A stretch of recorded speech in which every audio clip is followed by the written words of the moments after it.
Good morning all dear students. आज हम विकास की धारणीयता पढ़ेंगे। इससे पहले हमने मानव विकास सूचकांक देखा था कि देश की जो प्रगति है, देश का जो विकास है, उसमें हमें किन किन चीज़ों की ज़रूरत पड़ती है। कि एक देश के विकास के लिए हमें उसकी न्यूनतम आय ही महत्व नहीं रखती, उसके शैक्षिक स्तर, उसका पोषण स्तर, ठीक है, साक्षरता दर, मृत्यु दर, जीवन प्रत्याशा, ये सारी महत्व की चीज़ें हैं। तो आज हम विकास की धारणीयता पढ़ेंगे। हम विकास को जिस तरह भी परिभाषित करें, हम सभी के लिए मान लें कि एक विशेष देश काफ़ी विकसित है।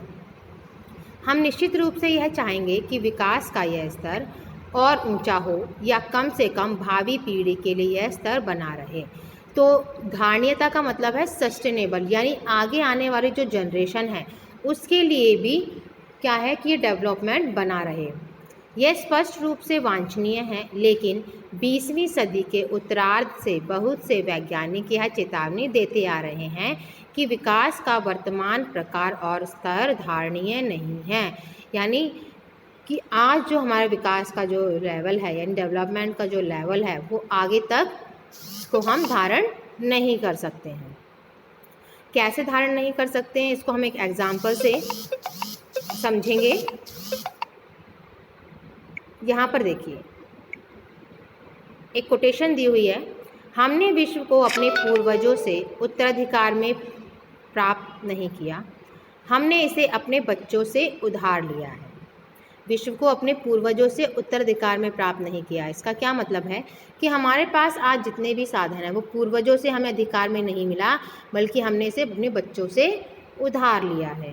क्या कहने का मतलब है कि जो आगे आने वाली जो पीढ़ी है उसके लिए जितनी भी हमारे पास संसाधन है उनका हम इस्तेमाल कर रहे हैं। इसका मतलब है कि आगे आने वाली जो पीढ़ी है उसकी चीज़ों का जो हम प्रयोग कर रहे हैं, तो इस तरह से उधार लेना है वो। भारत में यहाँ पे उदाहरण दिया है, भारत में जो ग्राउंड वाटर है उसकी स्थिति कैसी है वो देखते हैं। हाल के प्रमाणों से पता चलता है कि देश के कई भागों में भूमिगत जल के अति उपयोग होने का गंभीर संकट है। यानी जो ग्राउंड वाटर है वो बहुत से देशों में एक ना के मात्री है। 300 जिलों से सूचना मिली है कि वहाँ पिछले 20 सालों में पानी के स्तर में 4 मीटर से अधिक गिरावट आई है। देश का लगभग 1/3 भाग भूमिगत जल भंडारों का अति उपयोग कर रहा है। यानी 1/3 भाग जो भी है वो ग्राउंड वाटर का ग्राउंड वाटर के जो स्टोरेज हैं उनका यूज़ कर रहा है। यदि इस साधन के प्रयोग करने का वर्तमान तरीका जारी रहा तो अगले 25 वर्षों में देश का 7% भाग इस साधन का अति उपयोग कर रहा होगा। तो भूमिगत जल का अति उपयोग विशेष रूप से पंजाब और पश्चिमी उत्तर प्रदेश के कृषि की दृष्टि से समृद्ध क्षेत्रों, मध्य और दक्षिण भारत के चट्टानी पठारी क्षेत्रों, कुछ तटवर्ती क्षेत्रों और तेज़ी से विकसित होती शहरी बस्तियों में पाया जाता है। अब आपने ये उदाहरण देखा तो आप ऐसा क्यों सोचते हैं कि जल का अति उपयोग हो रहा है? क्या बिना अति उपयोग के विकास हो सकता है? अब देखिए, जैसे कि यहाँ पर कहा है कि जो पंजाब और पश्चिमी उत्तर प्रदेश हैं वो क्या है, समृद्ध क्षेत्रों में माने जाते हैं। यानी जो कृषि की दृष्टि से वो समृद्ध क्षेत्र हैं। समृद्ध क्षेत्र हैं तो वहाँ पानी की आवश्यकता तो होगी ही।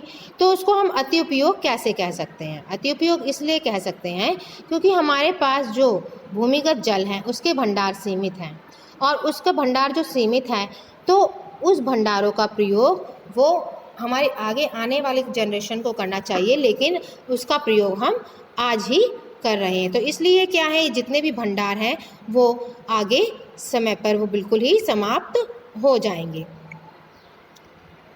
अब आगे देखते हैं।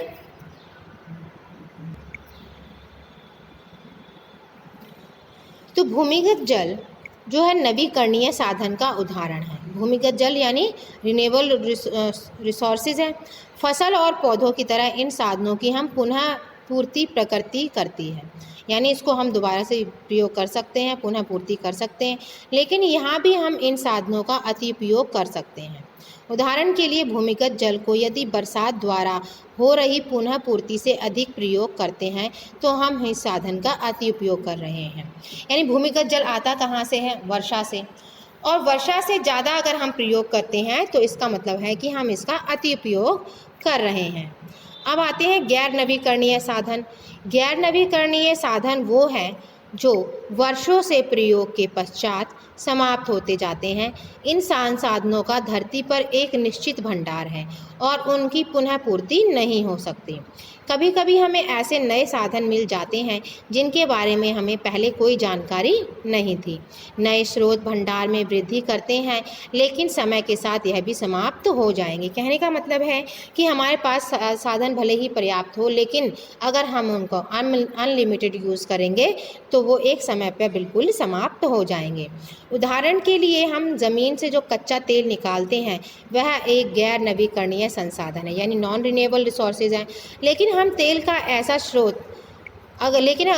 ऐसा स्रोत मिल सकता है जिसके बारे में हमें पहले जानकारी ना हो, तो इसके लिए हम हर समय खोज चलती रहती है।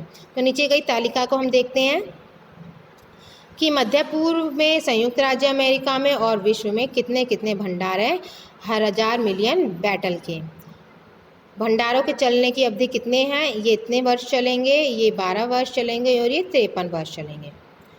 तो यह तालिका कच्चे तेल के भंडारों के अनुमान को दर्शाती है। अधिक महत्वपूर्ण यह है कि यह बताती है कि कच्चे तेल का प्रयोग वर्तमान दर पर चालू रहे तो ये भंडार कितने वर्ष चलेंगे। यह संपूर्ण विश्व के लिए है, किंतु अलग अलग देशों की अलग अलग स्थितियां हैं। यह भंडार केवल 46 वर्षों में समाप्त हो जाएंगे। भारत जैसे देश इसके आयात पर निर्भर है, जिसके पास तेल के पर्याप्त भंडार नहीं हैं। तेल की कीमतें बढ़ती हैं तो प्रत्येक पर भार पड़ता है। संयुक्त राज्य अमेरिका जैसे कुछ देश हैं जिनके पास भंडार तो कम है, लेकिन वे इसे सैन्य और आर्थिक शक्ति के द्वारा पाना चाहते हैं। विकास की धारणीयता का प्रश्न इसकी प्रकृति और प्रक्रिया के बारे में कई अन्य मूल नए विषय खड़े कर देता है। तो क्या कहने का मतलब है कि जब हमारे पास किसी चीज़ की कमी होती है तो उसके दाम बढ़ जाते हैं। ऐसे हमारे पास अगर कच्चा तेल नहीं है और बाकी देशों के पास कच्चा तेल है तो क्या होगा, वो हमें दाम बढ़ाकर वो चीज़ें देंगे। तो क्या किसी देश की विकास प्रक्रिया के लिए कच्चा तेल अनिवार्य है? हाँ जी, बिल्कुल अनिवार्य है कि कच्चा तेल है। कच्चे तेल से क्या होता है कि जो हमारी नेशनल इनकम है उसमें भी फ़ायदा होता है। तो भारत को कच्चे तेल का आयात करना पड़ता है। उपरोक्त स्थिति को देखते हुए आप भारत के लिए आने वाले समय में किन समस्याओं का पूर्वानुमान लगा सकते हैं? तो देखिए, पर्यावरण में गिरावट के परिणाम राष्ट्रीय और राज्य सीमाओं का ख्याल नहीं करते। यह एक क्षेत्र या देशगत विषय नहीं रह गया है। हम सबका भविष्य परस्पर जुड़ा हुआ है। विकास की धारणता तुलनात्मक स्तर पर ज्ञान का नया क्षेत्र है, जिसमें वैज्ञानिक, अर्थशास्त्री, दार्शनिक और अन्य सामाजिक वैज्ञानिक मिलजुल कर काम कर रहे हैं। विकास या प्रगति का प्रश्न हमेशा चलने वाला प्रश्न है। हर वक्त में हमें व्यक्तिगत स्तर पर और समाज का सदस्य होने के नाते यह प्रश्न पूछने की आवश्यकता है कि हम कहाँ जाना चाहते हैं, हम क्या बनना चाहते हैं और हमारे लक्ष्य क्या है। इसलिए हम विकास पर बहस जारी है। तो हमें इस प्रश्न को अपनी आगे आने वाली पीढ़ी के लिए हमें हमारे जितने भी संसाधन हैं उनको बचाकर रखना है। तो आज आपका ये पाठ समाप्त होता है। बाकी अगली क्लास में। Goodbye everyone, thank you very much, stay home, stay safe. अगली कक्षा में हम इसके प्रश्न उत्तर करेंगे। Goodbye everyone.